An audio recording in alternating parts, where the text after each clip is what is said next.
Peace, everybody. This your boy Junior coming to y'all from East Kiowa, aka North Charleston, South Carolina. Today we have episode 1, part 1 of this little series I'm calling Garden Mixing. I'm gonna be showing y'all how I took 4 pallets and converted them into this 4-foot by 10-foot, 15-inch high raised bed for my fall garden.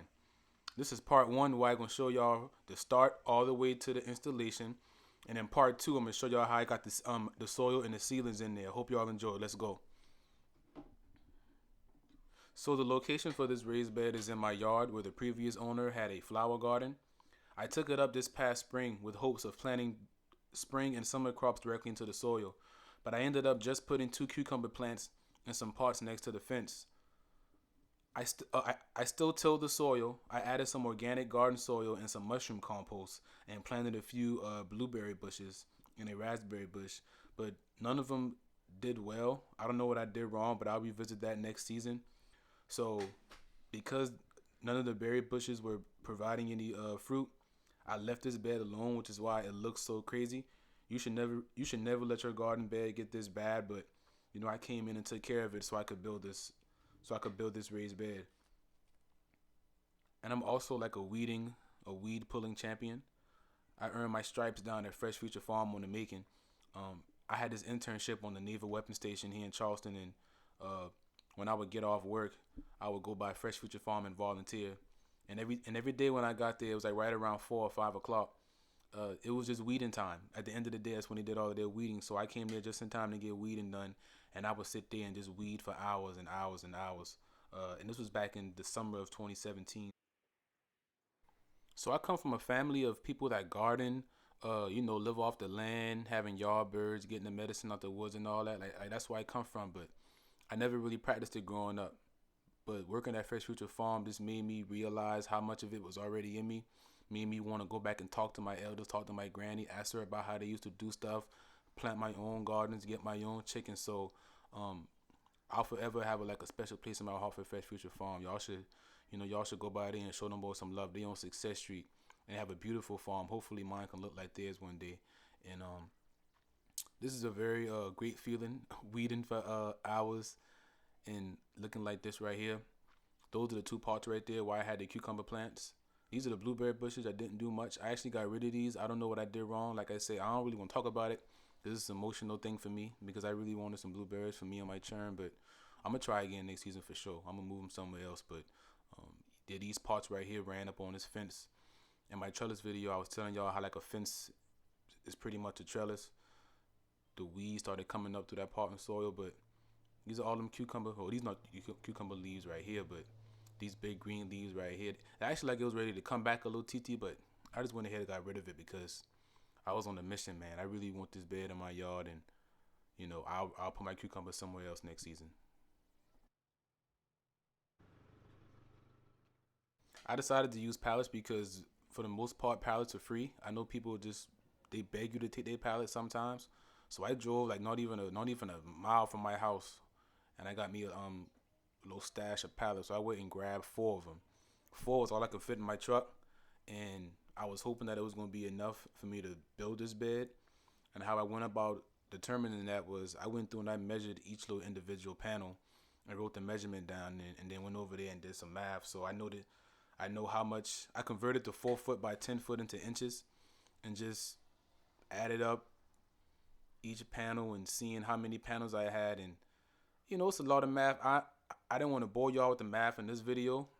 If you like math and if you want to see me go through my sketches and show you how I determine how I'm gonna go about doing a project and doing the planning phase, let me know, man. Hop in the comments and let me know if you want to see that kind of stuff, and maybe y'all spend some more time walking y'all through the math next time. But I pretty much determined that I had enough wood for the walls, but these little panels that's going to, not panels, like the borders along the top to make it look better and stabilize it and give me somewhere to sit down when I'm in the garden, I had to pull that from my scrap wood pile.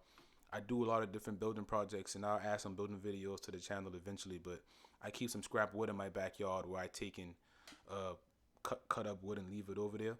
So I found this big long 16-foot panel right here, and splitting it down the middle gave me just enough to get 2 10-foot borders and 2 4-foot borders and have a little bit of wood left over. So I'm not gonna say I use only pallets, but I use mostly pallets. And I do a little. I drew a sketch of the 16-foot board just to make sure I had enough.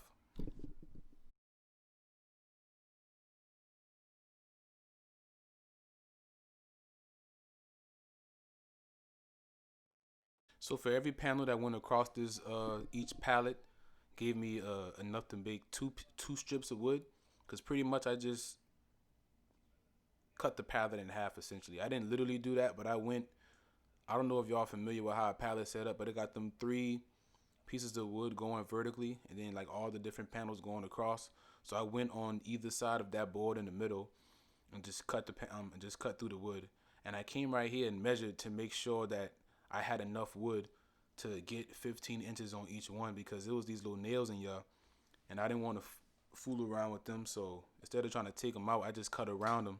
So I measured and I had more than enough, but not too much more, like 15 to 16 inches. So I initially came in wanted to make it 16 inches, but 15 was what I ended up doing. So I didn't want to bore y'all with the saw either, but I want y'all to know that I really be out y'all. I really do this. I ain't just pop the thing up. So I just want to show y'all a little footage of me getting it in, you know.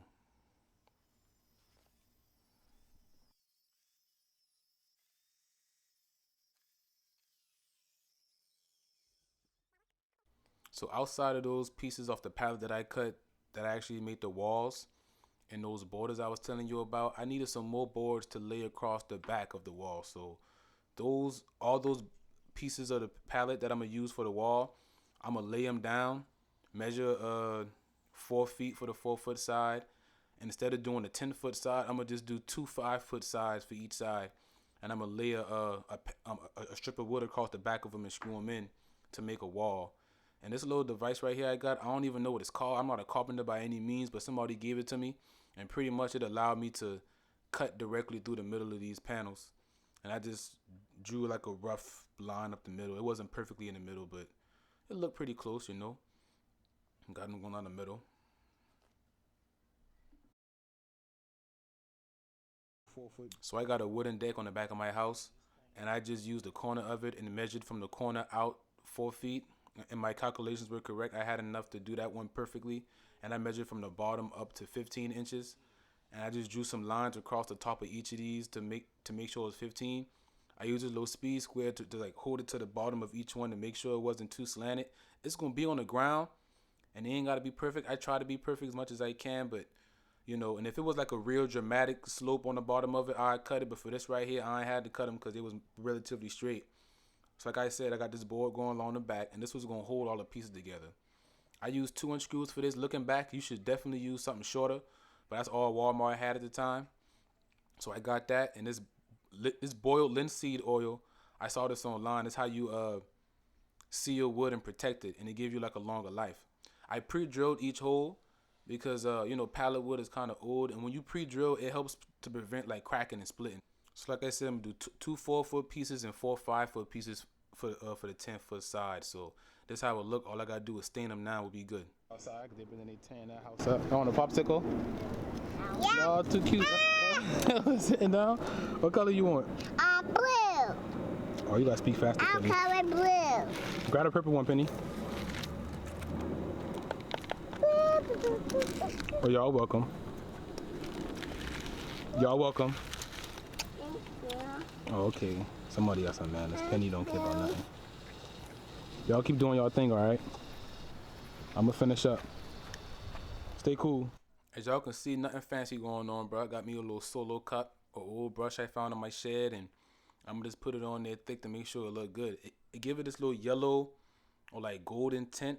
I mean, after it dries, it's a little darker as y'all can see, but yeah, man, I slap it on there. I bought one can at first, and I ended up going back and buy two. This, you know, it's a pretty big bed, 4x10, but I had to keep sweeping it off to make sure that the dust, I didn't want too much dust getting in there. I wanted to make it look as smooth as possible, so I had to sweep it back and forth. But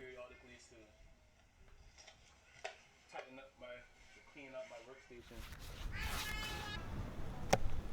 That's them right there. That's gonna be the inside. I'm gonna flip it over and paint the other side too. Then I'm gonna come over y'all and get little bruh, paint him up too. You feel me?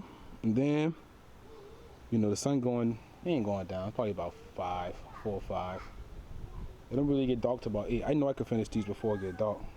And then tomorrow, I'm gonna just be attaching them and filling them in with dirt. I don't want y'all to judge me from a process now. I ain't a professional by any means. It's a hobby. This is what I do to stay busy for fun, man. So, you know, I did clean all of this up at the end, but yeah, it's just fun, man. I outside in the yard, my churn, putting in that work to be able to provide them boys some fresh food. That's really who I doing it for, my family, man, for my churn and for their churn, trying to get us back to where we came from. Like I said, it's in our blood, bro. I got African ancestors, I got indigenous ancestors, and we always took care of ourselves and live off the land. We ain't ever really depended on the grocery stores like that. So that's the ultimate goal, and I'll make more videos about that and my journey to be independent later on in the channel. But you know, I'm gonna paint both sides of it so it look real good. It's for the look, and it's to, like I say, seal it up and make it better. So, you know, kept the broom handy, like I said, just to keep the dust off. My turn to not wear shoes when they outside with me. I don't know why. They always end up taking their shoes off, but had to get them out the danger zone real quick.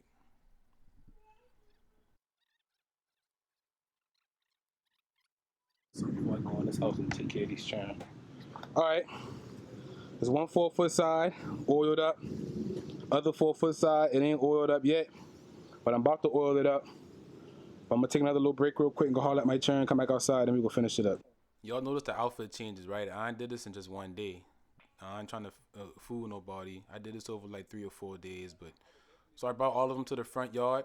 And one thing I didn't mention is, yeah, I put those panels across each section to put it together, but for the 2 5-foot sections, I took a third board and laid it across the top to connect those 2 pieces. And in each corner, I just used some little 2x4 blocks to connect them. And just like with the level to keep it as straight as possible, I just put some screws in both sides of the 2x4 to attach it and make it sturdy. One thing I'll say is that it wasn't very sturdy initially, and moving on, I wasn't getting down about it. I wanted to make sure I just powered through and finished it. But the more screws I put in, the more corners I finished, like the more sturdy it got. And I'll tell you this, what made it, before I tell you that, I didn't level this bed out, so you can see me right here. I'm going to lift this side up and put a little more dirt under it to make the tops of it level, which is completely fine. I don't think it's going to be bad, but looking back, I definitely would have like leveled it out first and made sure the ground was level. And but like I said, the more screws I put in there, the more sturdy that it got.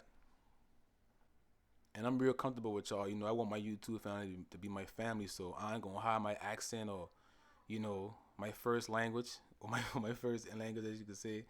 Like Geechee, man. So I do speak proper English when I feel like it, but if y'all gonna be watching my channel, I need y'all to see the real me, and that's how I be speaking when you see me outside in these streets. So word, love me for who I am. These borders along the top added a real good touch. It just make it look better, more approachable. Definitely added a lot of rigidness to the box. And I pre-drilled these holes too, especially these because I'm drilling from the top. The chances of it cracking is a lot higher. And it all like I said, it also allowed me to sit on it. I don't want to be on my knees when I outside, so sitting on the top of that right there just make it more welcoming to be in there.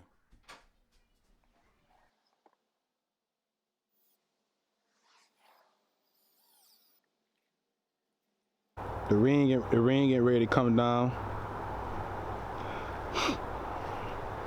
Lay the railings across the front. Lay them on the sides. The sides wasn't perfect, and you see how the back corner going outside on this corner, going inside on this corner. Couple small imperfections. I'll still say it's like 80% of how I designed it. I had to do a little bit of adjusting here and there. And as far as getting everything flat and level, I had to like pack in some extra dirt up in the corners to raise the back one up, and then remove some dirt on this side because it was too high. But all in all, you know, I think he looked good. I think he looked good, shit. Hey, I think he's straight, man. I'm excited. I got some I'm gonna show y'all my little ceilings back there too. I'm not gonna put all the soil in there and get this plants planted this video. If you want to see all that, you want to keep going on and see how I finish them, You gotta subscribe to the channel, man. I'm gonna come get some good dirt in there. I'm gonna go out to my chicken coop and get some of that good dirt out of the chicken coop, and I'm gonna fill it up. But yeah, it's about to come down, so I'm gonna leave it right here. But I think it's gonna be straight. Look how I sit on them. Look, I sit on that thing, kind of sturdy, and I could just still go right there and reach and touch everything where I need to. And my hand pretty much going at least past the halfway mark, so that's why I put the railing on here, so you can sit down on them and not be on your knees. Come down to this AM part, you can sit on them like y'all. So it's pretty straight, man. I'm excited. Let me show y'all my